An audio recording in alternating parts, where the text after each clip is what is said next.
स्वागत है आप सभी लोगों का मेरे चैनल साइंस टू टेक्नोलॉजी में। मैं अनुपम विपुल आप सभी लोगों का स्वागत करता हूं आज के शो फ्यूचर फ्राइडे में। आज हम लोग बात करेंगे माइसीलियम के बारे में, यानी जो प्लास्टिक ऑफ द फ्यूचर के तौर पे वर्ल्ड में प्रेजेंट किया जा रहा है। तो ये समझते हैं सबसे बड़ा समस्या क्या है कि प्लास्टिक के साथ जो हम लोग प्लास्टिक को बदलना चाहते हैं। तो बात यह है कि एक कहावत है अंग्रेजी में, be careful what you wish for you might get it. मतलब बड़ा सावधानी बरतें आप क्या मांग रहे हो, क्योंकि शायद आपको मिल जाए। तो यहाँ पे समझिए हम लोग वही किए कि साइंस से मांगे कि भैया हमें एक ऐसा चीज़ दो जो सस्ता हो, चीप, हल्का हो, लाइट वेट, और ऐसा चीज़ हो जो सब चीज़ को बर्दाश्त कर सके, यानी हवा बर्दाश्त कर सके, पानी बर्दाश्त कर सके, मिट्टी बर्दाश्त कर सके, और बायोलॉजी को भी काफ़ी टाइम तक हैंडल कर सके। क्योंकि आप टेक्निकली देखो तो लकड़ी जो है काफ़ी चीज़ बर्दाश्त करता है, लेकिन बायोलॉजी उसकी बैंड बजा देती है, उसमें टर्न ये मतलब समझिए दिमाग लग सकता है। तो बहुत सारी चीज़, मेटल है, मेटल को हवा और पानी नहीं बर्दाश्त होता, लेकिन बाकी सारा चीज़ बर्दाश्त कर सकता है, लेकिन भारी बहुत होता है और महंगा भी होता है। तो घुमा फिरा के हर जगह हम लोग, कहीं कांच आप इस्तेमाल कर सकते हो, लेकिन ये मतलब हल्का नहीं होता है। तो घुमा फिरा के कुछ चाहिए था जो सब चीज़ हो, तो मिल गया हमें। हम लोग जो मांग रहे थे वो एग्जैक्टली वही मिल गया, प्लास्टिक मिला। अब बात था कि उसमें एक कैच था, उसमें एक तिगड़म था। तो एक तिगड़म ये था कि नेचर इसका कुछ नहीं कर सकता, क्योंकि हम लोग बनाए ही, मतलब पहला दिन से जब इंजीनियर बैठ के इसे बना रहा है, इस केमिस्ट्री को डेवलप किया जा रहा है, ये ऐसा बनाया जा रहा है कि इसका कुछ ना बिगाड़ा जा सके। अब बात है कि हमने बना लिया, हमने ऑर्डर प्लेस कर लिया, अब बात है कि इसको हम लोग फेंक दिए। यहीं पे घोटाला होगा कि ये इसका नेचर कुछ नहीं कर सकता। नेचर की नज़र से ये इनर्ट है। इनर्ट का मतलब होता है कि इसका कुछ नहीं बिगाड़ा जा सकता। तो यहाँ पे ये समझिए कि हम लोग शुरू में नोटिस नहीं किए कि हम लोग इतना बड़ा खतरनाक चीज़, इनर्ट मटेरियल मार्केट में डाल दे रहे हैं। अब बात है कि खपत होने लगा, खपत बढ़ने लगा, और खपत बढ़ने लगा। तो अब बात ये इतना हो गया है कि इंसान के ब्लड तक में माइक्रोप्लास्टिक पहुंच जा चुका है। यानी कि सॉल्ट सब में तो लोगों को लग रहा था, लोग मान के चल रहे थे कि शायद ह्यूमन डाइजेस्टिव सिस्टम ऐसा हो कि वो मतलब ब्लड तक ना पेनिट्रेट कर सके, लेकिन वो भी अब पता चल रहा है कि प्लास्टिक हम लोग के वहाँ तक घुस चुका है बॉडी में। तो ये समझना बहुत ज़रूरी है कि ये जो प्लास्टिक हम लोग हर जगह फेंक दे रहे थे, ये अब हम लोग को वापस काटने को आ रहा है। तो ये समझना बहुत ज़रूरी है। और प्लास्टिक के साथ चलो फूड का, मान लीजिए कल को पता चलता है कि माइक्रोप्लास्टिक इतना छोटा होता है कि मतलब इंसानी बॉडी भले अंदर घुस जाए, लेकिन वो खास डैमेज नहीं करेगा। लेकिन बात है कि इकोसिस्टम को तो उड़ा देगा। समुद्र में ये जो ग्रेट ओशियन समझिए गार्बेज पैच बन जा रहा है, ये समुद्र को तो उड़ा डालेगा। समुद्र उड़ा देगा, फिशरी उड़ जाएगी, फिशरी उड़ जाएगी तो कितना सारा चीज़ फेल होने लगेगा, इसके बारे में तो कोई डिस्कशन ही नहीं है। तो ये समझना बहुत ज़रूरी है, ये समस्या बहुत गंभीर है। प्लास्टिक को बस जो हम लोग ऐसे छोड़ने लगे, ये अब हम लोग को उलट के तमाचा मारने वाला बात हो गया, क्योंकि हम लोग मांगे ही ऐसा चीज़ कि ऐसा चीज़ दो जिसको पानी ना बिगाड़ सके। ये सोचिए, समुद्र का पानी यानी कि सॉल्टी वाटर ऑलमोस्ट हर चीज़ को सुहा कर सकता है। प्लास्टिक है का हमारा कुछ नहीं बिगाड़ सकते भाई, चलो चलो हटो। मतलब प्लास्टिक को सिर्फ एक चीज़ थोड़ा सा वीक करता है, वो है अल्ट्रावायलेट, और भी सिर्फ थोड़ा सा। इसीलिए समुद्र पर जो तैरता वो चीज़ है, इतने सालों साल तक तैरते ही रह जाता। कारण ये कि सिर्फ टूटेगा, मतलब ये नहीं हुआ ब्रेक डाउन नहीं करेगा, सिर्फ टूटेगा। इसलिए लगभग इंडिस्ट्रक्टेबल है। मतलब हम लोग जो मांग रहे थे वो मिल गया। तो बात है यहाँ फंगस का इस्तेमाल करने के बारे में सोचा जा रहा है। तो फंगस जो होता है, फंगस का रूट स्ट्रक्चर होता है, जो आप ये मान लीजिए फंगस स्पोर देखेंगे तो इसका रूट को हम लोग माइसीलियम कहेंगे, और ये सब होता है फाइबर। तो ये समझना बहुत ज़रूरी है कि जैसे अगर आपने मेरा साइंस वाला वीडियो देखा हो कि मतलब फंगस का काम होता है कि माइसीलियम नेटवर्क बना के मतलब सॉइल पार्टिकल के बीच से मिनरल्स निकाल सको। ये सब बहुत माइक्रो होता है, मतलब ये बहुत ज़्यादा छोटा होता है, माइक्रोस्कोप में देखना पड़ेगा, इतना छोटा होता है। ये सब फाइबर बहुत छोटा होता है। फाइबर का कलेक्शन आप देख रहे हो, इसीलिए आपको लग रहा है कि ये वाइट वाइट है, लेकिन एक्चुअली एक एक फाइबर देखेंगे बहुत छोटा होता है। और इसका सबसे बड़ा ये समझिए कि अगर आप इसको कहीं डालते हैं और ग्रोथ का जगह देते हैं, कि जैसे एग्जांपल देखिए कि आपने लकड़ी का पूरा वो वेस्ट मटेरियल को कोच के रख दिया, अब उसमें अगर माइसीलियम को जगह देंगे वो आराम से फिल कर देगा, एक एक छोटे छोटे वॉइड को वो फिल कर देगा, क्योंकि वो इतना माइक्रोफाइबर इतना छोटा होता है। और इसका सबसे बड़ा बात कि ये डाइजेस्ट कर सकता है सेल्यूलोज को, यानी कि जितने भी बायो मैटर है इस प्लानट में ऑलमोस्ट घुमा फिरा के दाएं बाएं करके वो सेल्यूलोज पे ही बना रहता है। और plant matter bio matter cellulose का होता है, और सेल्यूलोज को ऑलमोस्ट पचा पाना लगभग नामुमकिन है। मतलब काउस को भी पचाने में बैंड बच जाती है। फंगस, अरे हटो यार, हम फ्री का खा जाएगा। फंगस बहुत बढ़िया बायोडिग्रेडिंग एजेंट है, यानी कि कुछ भी लेके वो पचा सकता है जब तक वो बायोडिग्रेडेबल है। और फंगस उस मामले में आप उसको जगह दीजिए, कहीं पे भी रख दीजिए, वो कर लेगा। और सेल्यूलोज में इतनी ज़्यादा एनर्जी होती है कि इसे सनलाइट भी नहीं चाहिए, यानी कि एक आप इसे वो मतलब सन शेडेड एरिया में रख देंगे तो भी काम कर लेगा। इसको सनलाइट की ज़रूरत नहीं है, फोटोसिंथेसिस नहीं करता है ये।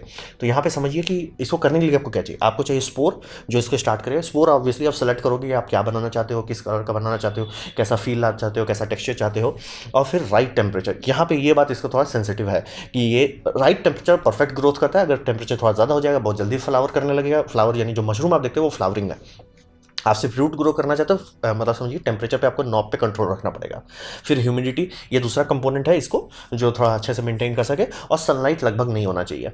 तो ये समझना बहुत ज़रूरी है कि फंगस जो है एक तौर से बायो रिएक्टर है। जैसे हम लोग ये समझिए बायोगैस पावर प्लांट में क्या कहते हैं, बायोलॉजिकल मटेरियल को ब्रेक डाउन करते हैं बिना ऑक्सीजन के, और उससे मीथेन निकलता है। यहाँ पे भी वही हो रहा है कि आप सेल्यूलोज को ब्रेक कर रहे हैं और ये सेल्यूलोज को एक स्ट्रक्चर में बांध दे रहा है। वो स्ट्रक्चर जो बांध रहा है इसको, इसी को हम लोग ये कहते हैं माइसीलियम कहते हैं। और माइसीलियम धागा के तौर पर ये सब चीज़ को बांध रहा है, लेकिन ये सबको डाइजेस्ट भी कर रहा है और बांधे जा रहा है। मतलब एक तौर पर समझिए कंपोजिट मटेरियल है, जैसे कि आपका सीमेंट होता है। तो ये समझिए सीमेंट का काम ये माइसीलियम कर रहा है और ईंटा का काम ये सब जो वुड चिप्स कर रहा है। इसके केस में वुड चिप जरूरी नहीं कि आप वुड चिप से ही बनाएं, बहुत सारा बायोलॉजिकल मटेरियल इस्तेमाल किया जा सकता है। वो आप पे है, आप क्या बनाना चाहते हो उस पे है।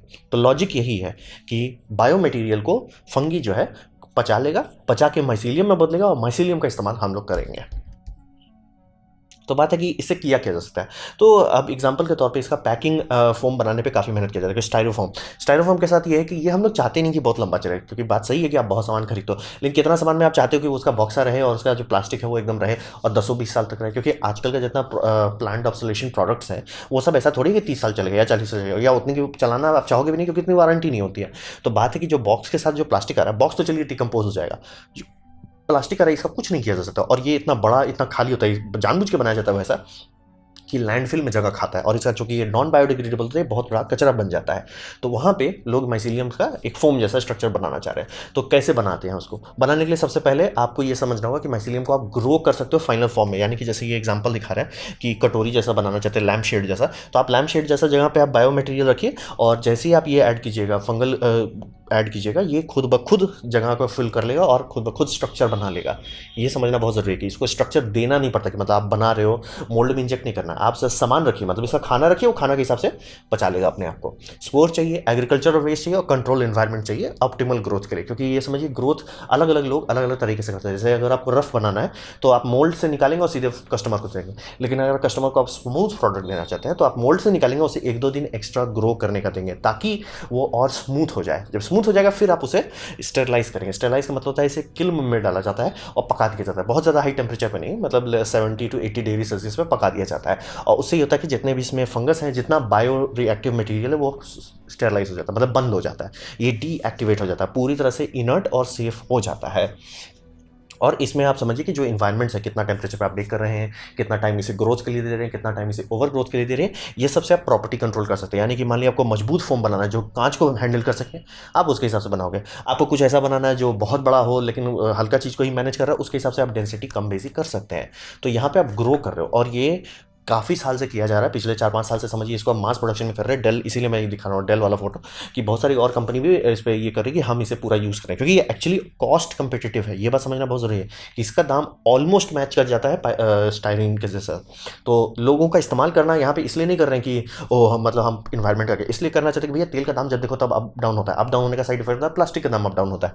अगर ये फंगल वाले सिस्टम है, कौन सा कंट्री है जहाँ पे एग्रीकल्चरल वेस्ट की कमी है? कोई कंट्री नहीं है। वो एक कचरा बन जाता है जिसको कुछ नहीं कर सकते। वहाँ पे अगर आप उससे बनाने लगते हैं, फटाफट बना लो, कोई दिक्कत नहीं। और एक सेलिंग पॉइंट, जीजी पॉइंट भी मिलता है कि ये बायोडिग्रेडेबल है, इसे बस हाथ से तोड़ दीजिए, फेंक दीजिए जमीन मिट्टी में, मिट्टी पचा जाएगा, इसको कोई दिक्कत नहीं है, कोई दिक्कत ही नहीं। और ये 30 डेज के अंदर पच जाता है, ये समझना बेहद ज़रूरी है। प्लास्टिक का तो मतलब 400-500 साल में कुछ नहीं होने वाला, ये 30 दिन के अंदर आप रखिए और मिट्टी खा जाएगा इसको। तो ये समझना ज़रूरी है कि ये काम करता है। और इनर्ट हो जाने के कारण ये आप ऐसा नहीं कि मतलब डब्बा में रखे वो डिकम्पोज हो जाएगा, जब तक इसे मिट्टी, एक्टिव मिट्टी नहीं मिलता, मॉइस्चर नहीं मिलता, और मतलब आप जब तक इसको पचाने की कोशिश नहीं करो, ये नहीं पचने वाला, ऐसे बस रखे रखे नहीं पच जाएगा।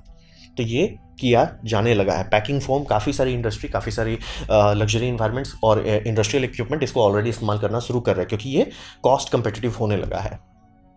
अब बात करते हैं कैसे और भी कुछ किया जा सकता है। तो बात हाँ है कि बहुत सारी चीज़ और किया जा सकता है। आइडिया लोगों का बहुत हो रहा है, क्योंकि में प्लास्टिक क्या है, एक चीज़ नहीं है। प्लास्टिक एक अम्ब्रेला टर्म है। वो अम्ब्रेला टर्म के अंदर बहुत चीज़ आता है, जैसे आपका नाइलॉन हो गया, बेकलाइट आ गया, बहुत सारा और चीज़ जैसा है, आपका पीईटी हो गया, पीईजी हो गया, बहुत सारा चीज़ है। तो स्टाइरोफोम भी उसी के अंदर आता है। तो ये समझना जरूरी है कि यहाँ फंगस के केस में भी वही हिसाब है कि मैंने अभी आपको जैसे पैकिंग फोम वाला बताया, वो सबसे एडवांस यूज़ है। वो मतलब आप समझिए मार्केट में आ रहा है और स्केल करने की बात हो रही है, यानी कि अभी समझिए 500-600 टन पर साल निकल रहा है, उसको 50-60 करोड़ टन निकालना है पर साल। तो गाड़ी वो खुल चुकी है। लेकिन ये है क्या, ये एक लिविंग मटेरियल है। तो लिविंग चीज़ के साथ जितना चीज़ करते हैं वो आप इसके साथ भी कर सकते हैं। तो ये समझना बहुत ज़रूरी है, क्योंकि लेदर हम लोगों को क्यों इतना पसंद है? क्योंकि लेदर का एक फील है, एक मतलब नेचुरल उसका एक आर्किटेक्चर है जो आप कुछ भी करके रेप्लिकेट नहीं कर सकते। तो आर्टिफिशियल लेदर लोग दूर से बता देते कि आर्टिफिशियल है, क्योंकि वो फील नहीं होता उसमें। और प्लस वर्क मतलब ये समझिए लेदर को आप जितना वर्क करते हो वो उतना प्लायबल हो जाता है, उतना स्ट्रांग भी हो जाता है, रोबस्ट हो जाता है। जबकि फेक के साथ ऐसा नहीं होता। ये हमेशा है, मतलब लोग चाहते हैं लेदर को हटाना, इसलिए नहीं कि मतलब पर्यावरण से लेना देना है या काउ से बहुत प्यार है, इसलिए कि भैया उसका सप्लाई कम हो जाता है और दाम भागने लगता है। कोई भी कंपनी ऐसा नहीं चलाना चाहता कि हमारा बैग्स मतलब इस साल का सप्लाई डिमांड चेंज होना है, क्योंकि प्रॉफिट मार्जिन पे असर पड़ता है। तो वहाँ पे लोग रिप्लेस करना चाहते हैं, लेकिन कोई ऐसा चीज़ नहीं है जो इसे एक्चुअल फील दे सके। जो फील है ये दे सकता है। अब बोलेंगे ऐसा क्यों? क्योंकि ये जब आप बना रहे हैं तो ये लिटरली वही सेल स्ट्रक्चर दे रहा है जो स्किन में पाया जाता है। यानी कि माइक्रोस्कोप से देखें मतलब कि फाइबर स्ट्रक्चर कैसा है, एग्जैक्टली डिक्टो हो सकता है। और आप ट्यून भी कर सकते हैं कि फाइबर स्ट्रक्चर बहुत डेंस दो ताकि थोड़ा बम बम फील आए, या थोड़ा हल्का दो कि थोड़ा सॉफ्ट फील आए। ये आप कर सकते हैं। तो माइसीलियम लेदर एक्चुअल प्रोडक्ट है जो मार्केट में लाया जा रहा है। और उसका सबसे बड़ा ये फायदा होता है कि जैसे सबसे बड़े एनिमल के केस में, काऊ के केस में, काऊ हाइट जो बनाया जाता है उसका एक साइज लिमिटेड है। काऊ एक साइज तक का ही हो सकता है, उससे बड़ा नहीं हो सकता। लेकिन अगर आप माइसीलियम का बना रहे तो आप जो ग्रोइंग बेड है, फंगस का ग्रोइंग बेड है, वो ग्रोइंग बोर्ड जितना आप बनाना चाहते हैं बना लीजिए। और आप बड़ा बनाने से फायदा क्या होता है? बड़ा बनाने से शिपिंग करना आसान हो जाता है। और कंपनी है जैसे कि कोई कंपनी से लेदर बैग्स बनाती है, उसको आप बड़ा रोल मटेरियल दो, वो ज़्यादा आसान है उसके लिए कि फटाफट उसमें सारा चीज़ कर लो। अगर वो पूरा रेक्टेंगुलर, पैकिंग इफिशिएंसी सुधर जाता है, कचरा कम पैदा होता है, सब बल्ले बल्ले। तो ये गाड़ी वहाँ पे भी खुल चुकी है और काफ़ी लोग इस पर सीरियस हैं कि मतलब फील्ड टेस्ट में, मतलब कि डबल ब्लाइंड टेस्ट दिया जाए, ऑलमोस्ट कोई नहीं बता पा रहा कौन रियल लेदर है कौन ये है। और प्लस ये लेदर से ऊपर जा सकता है क्योंकि आप ट्यून कर रहे हो कौन सा फंगस है, आप ट्यून कर रहे हो फंगस कैसे ग्रो कर रहा है, आप ट्यून कर रहे हो। तो आप ऐसा भी बना सकते हो कि उसमें 3D पैटर्न हो जाए। आप ऐसा कर सकते हो कि उसका सॉफ्टनेस अलग तरह का है, आप उसे इलास्टिक बना सकते हो। तो ये समझना बहुत जरूरी है कि आपको एक बायोलॉजिकल मटेरियल मिल रहा है जो बायोलॉजिकल को मिमिक कर रहा है, ऑब्वियसली कर पा रहा है 100%। माइक्रोस्कोप से देखेंगे बायोलॉजी जैसा ही है, वो बायोलॉजी ही है, तो परफेक्ट रिप्लेसमेंट है। तो ये तो हुआ लेदर के मामले में। फिर दूसरा एक इंडस्ट्री आता है मीट इंडस्ट्री के मामले में। मीट इंडस्ट्री को भी काफ़ी लोग रिप्लेस करना चाहते हैं, किस लिए? सीधा बात है कि खर्चा बहुत आता है। तो वहाँ रिप्लेसमेंट में बार बार एक चीज़ फेल होता है कि जितने बार भी मीट का रिप्लेसमेंट बनाया जाता है, हर कोई, जितने लोग मीट ईटर हैं, जिनको मीट पसंद है, वो सीधा मुंह खोल के बोलते हैं इसका टेक्सचर नहीं मैच करता। टेस्ट नहीं बात कर रहा हूँ, टेक्सचर मतलब फील कैसा आता है। क्योंकि मसल्स जो आप खा रहे हो, जैसे बेकन में खा रहे हो, उसका एक मतलब स्ट्रक्चर है, माइक्रोस्कोप से देखेंगे सेलुलर स्ट्रक्चर है, वो स्ट्रक्चर आप रेप्लिकेट कर सकते हो। तो यानी कि अगर इसको खिलाया जा रहा है, डबल ब्लाइंड टेस्ट में कोई नहीं पकड़ पा रहा है, कोई नहीं पकड़ पा रहा है कि कौन सा ओरिजिनल है, कौन सा ये माइसीलियम वाला है। तो यानी ये एक्चुअली कम एनर्जी में, कम मतलब कार्बन डाइऑक्साइड पोल्यूशन में ज़्यादा मतलब न्यूट्रिशन वैल्यू दे सकता है। और कोई नहीं बता सकता कि अरे ये तो नकली है। मतलब काफ़ी लोग अभी भी बहुत सारी कंपनी जैसे मैकडोनल्ड्स हो जाए या KFC हो जाए, बहुत कंपनी कोशिश की है मतलब आर्टिफिशियल मीट इस्तेमाल करना है, सब कोई फेल हो जाता है, इसी कारण फील नहीं आता। यहाँ पे कोई नहीं बता पा रहा है, ये बहुत एडवांस है। लेकिन हाँ, अभी इसको मत एक्सपेक्ट कीजिए कि तुरंत आपको देखने को मिल जाएगा मार्केट में। अभी मतलब समझिए स्मॉल्स के लिए 2 ही 3 बुटीक जगह पे मिल रहा है, लेकिन गाड़ी खोल दी गई है। तो ये समझना बहुत ज़रूरी है। और इसे और भी चीज़ करने के बारे में बात हो रहा है कि थर्मल इंसुलेशन बनाया जाएगा, क्योंकि ये स्ट्रक्चर जो है मतलब जो हम लोग वुड फाइबर इस्तेमाल करते हैं उससे बेटर हो सकता है। प्लास्टिक फाइबर्स जो इस्तेमाल करते हैं उससे भी बेटर होता है। इंसुलेशन के बाद मान लिया आप इसको बनाते हो, उससे इंसुलेशन करते हैं घर का, बम बम इंसुलेशन होने वाला है। इस मामले में ये एक्चुअली बीट करता है, मतलब हमारे पास जो है उससे बेटर है। तो ये समझना बहुत फायदेमंद है। यानी कि यहाँ पे इसमें बदलना ये ऐसा होगा कि अरे पहले हम लोग कचरा चीज़ यूज़ करते हैं, अब बेटर यूज़ करते हैं, कॉम्प्रोमाइज़ नहीं कर रहे हैं। ये समझना बहुत जरूरी। बहुत बार रिन्यूएबल चीज़ हमेशा कॉम्प्रोमाइज़ होता है कि अरे ये तो बेटर था लेकिन नहीं उसको यूज़ कर पा रहे, ये यूज़ कर लो। तो वैसा यहाँ नहीं है, यहाँ पे है कि एक्चुअली ये बेटर है, ये आपका बिजली बिल कम खाएगा। तो इंसुलेशन, थर्मल इंसुलेशन के मामले में इस पर काफ़ी रिसर्च हुआ। प्लस आग ये पकड़ता नहीं है उतना आसानी, एक्चुअली ये आग बुताने की कोशिश करता है। तो मान लीजिए घर में आग लग जाता है तो ये आग में और आग नहीं डालेगा, क्योंकि ये पेट्रोलियम प्रोडक्ट नहीं है। और प्लस इससे जो फ्यूम्स निकलेंगे, जो गैसेस निकलेंगे, वो टॉक्सिक नहीं होता है। ये भी फायदेमंद चीज़ है। और बहुत सारे और केसेस, जैसे कुछ कुछ ऐसे लोग तो पड़े हुए हैं कि इसे ईंटा बनाएंगे। अब बात है कि ये ईंटा कंक्रीट जितना तो मजबूत नहीं होता, तो ये सपने तो मत देख लिए। कंक्रीट 10,000 PSI तक जा सकता है, ये उतना नहीं जाता, लेकिन इसका फ्लेक्स रेजिस्टेंस बहुत अच्छा होता है। यानी कि आप देख सकते हैं कि चटकने का चांसेस नहीं रहता इसमें, ये काफ़ी हद तक चटक बर्दाश्त करते हैं। तो मतलब हल्के घर को बनाना, जहाँ पे आपको नहीं है कि मतलब 10 मंजिला बिल्डिंग बना रहे, वहाँ पे हल्के से यही कर ले, इंसुलेशन का फायदा मिल जाएगा, वो हो जाएगा। तो काफ़ी सारे और यूजेस में लोग कूद पड़े हैं। मतलब ये एक ऑप्शन, जैसे प्लास्टिक को 1970 में उतारा गया और देखते देखते वर्ल्ड वॉर 2 का रिसर्च एंड डेवलपमेंट के बाद देखते देखते हुआ कि इसको हर चीज़ ऐसे कर सकते हैं, वैसे ही अब समझिए ये माइसीलियम अब उस जगह पे आ गया है जहाँ पे लोग कर रहे हैं अरे इससे तो ये भी कर सकते हैं। कोई दूसरा इंजीनियर बोल रहा है अरे इससे हम तो ये भी कर सकते हैं। तीसरा इंजीनियर बोल रहा है हम ये से ये भी कर सकते हैं। तो गाड़ी अभी खुल गई है, इसीलिए बोल रहा हूँ ये प्लास्टिक जैसा यूबिक्विटस हो सकता है, हर जगह फैल सकता है और नेचर इसको फ्री का खा जाएगा।